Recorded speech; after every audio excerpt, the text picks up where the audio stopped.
and watching this interior design take shape that then builds out this exterior design better than you ever had imagined before. Interior design. I mentioned this last episode, and that's ultimately what this philosophy is all about. But as opposed to interior design of a house and the exterior design, and those being relatively unrelated, the interior design that this philosophy talks about is the source of amazing life design. Everything out there coming from a really, really healthy solid in here. And this interior design even gets to practices in the external world that you would think are virtuous. But this philosophy actually says you can't practice those. They are not practices. They are the result of practice. For example, kindness. Kindness, that's not a practice, that's a result of practice. Be kind. We hear that pretty often. Be kind. I think it was actually Ellen DeGeneres that would say, be kind. It's like my 7-year-old that just knows all the house rules, says them perfectly, recites them perfectly to her younger sisters, and then 30 seconds later breaks them. Ellen DeGeneres being an example of someone that it's come out in the last few years, does not seem to be too kind to the people that she works with. And yet, famously would end shows by saying, be kind. Kindness is not something you choose to be. Kindness, like I said, is the result of choices you've already made. It's the result of practice. The result of practice. Calmness. Calmness is the result of practice.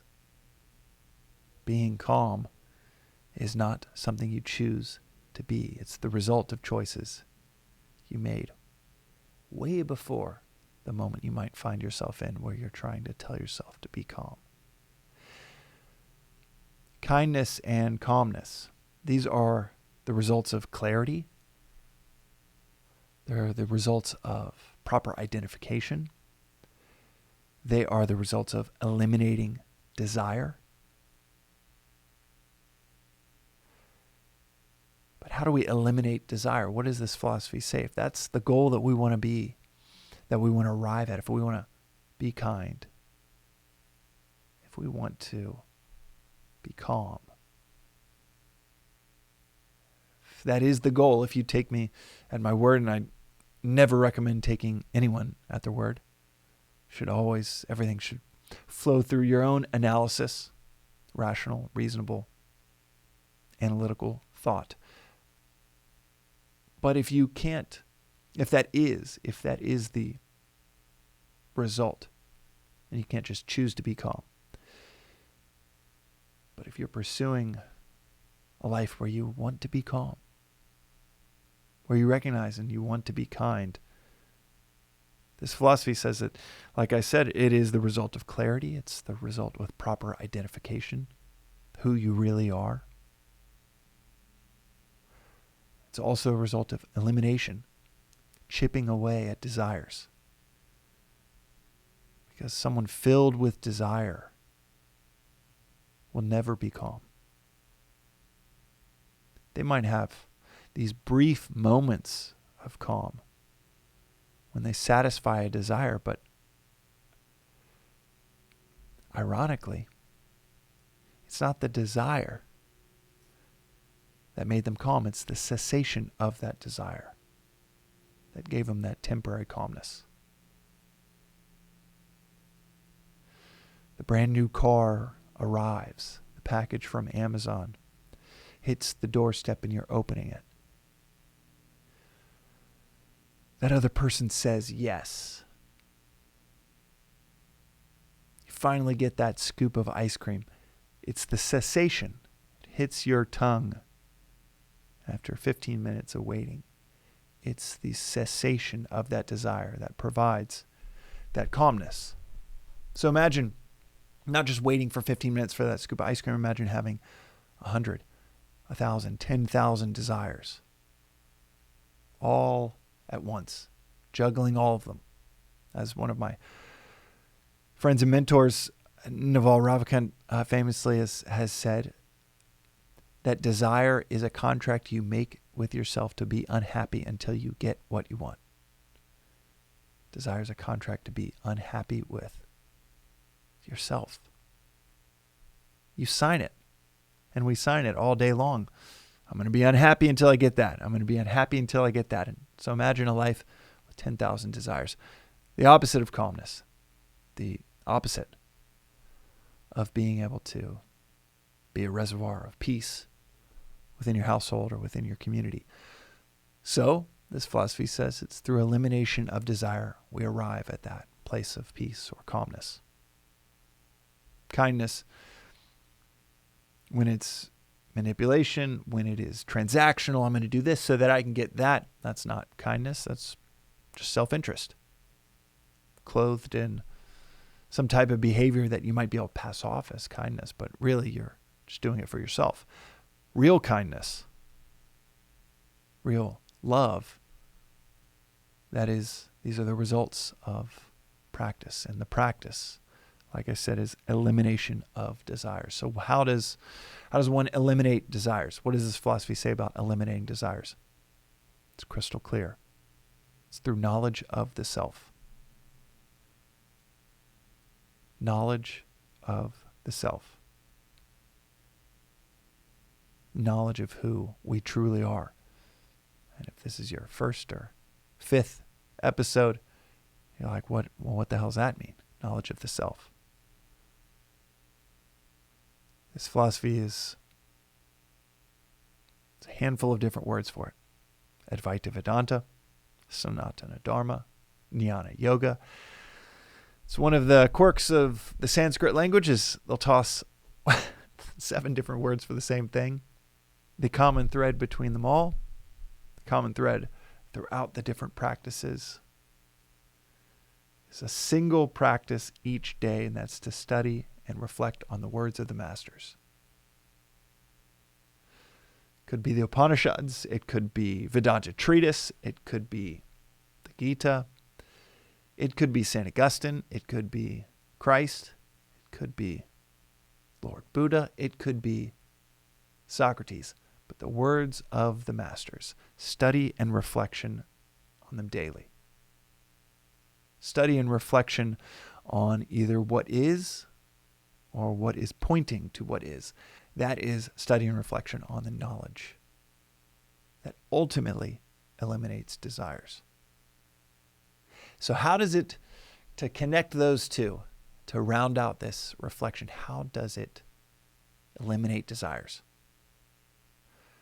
Well, study and reflection each day on what is or what's pointing to what is, on reality. The words of the masters, studying and reflecting each day, develops what is called the intellect. Our 2 inner equipments are the mind and the intellect. The intellect, more subtle, but also more powerful, that controls the mind controlling the body. You have this subtle equipment called the intellect that when we study and reflect, could be 10 minutes each morning. When we study and reflect each day, it develops that muscle, the intellect. And the definition of the intellect within this philosophy is the capacity to see the end in the beginning. How does that help in eliminating desires? Well, it shows us, it reinforces what we've already talked about. So many of our desires are contracts with ourselves to be unhappy. It also helps us not take anything for granted, things that we have that should not be taken for granted, but gratitude and desire cannot coexist. Cultivation of gratitude takes the place of this feeling of lacking, of wanting, of desire. And when we can see the end in the beginning, then it also changes the direction, not just the quantity. Okay, I don't really want those 100 things, but I still want these 3. You have a shift in quantity, but you also over time have a shift in quality. The desires change. It's no longer, I really want that promotion so that I can get this car, so that I can get this admiration from these people. You start to see the end in the beginning. You start to see what is happening within us and right in front of us, and there's a shift that happens with that clarity. Maybe the shift is towards this other desire, or it shifts the direction to an understanding of, oh, what I really want is this inner peace that I think that admiration is going to get me. Whatever it is, whatever the shift is, it happens. It can only happen with clarity. It's like the clarity of knowing, oh, I want to end up in Tahoe and I'm driving south on the 101 towards San Diego. I'm not just not going in the right direction, I'm going in the exact opposite direction. That's a result of clarity. That's a result of, that clarity is a result of developing the intellect, the capacity to see the end in the beginning. And it is like a magic trick when you watch that capacity build and then your desires shift. It's not like the desires shift and life becomes dry. You just become really effective. And, like Apple famously, simplify, simplify, simplify, which is written on the doorway into their design room for the executive designers. Simplify, simplify, simplify. And in that same vein of a refinement of focus makes everything better. The desires that you do have, not only are you far more effective at attaining them, you have so much more force within you to attain them, but also they happen to be far healthier desires for you. This very positive feedback loop that takes you up this ladder of progress and development, of spiritual evolution. That, like I said, it's like a magic trick because you just watch it happen. It's like you're barely even participating. It's like if you have the clarity to see traffic, you no longer want to run and dance in the middle of it. It's the last, you wouldn't even think to do it.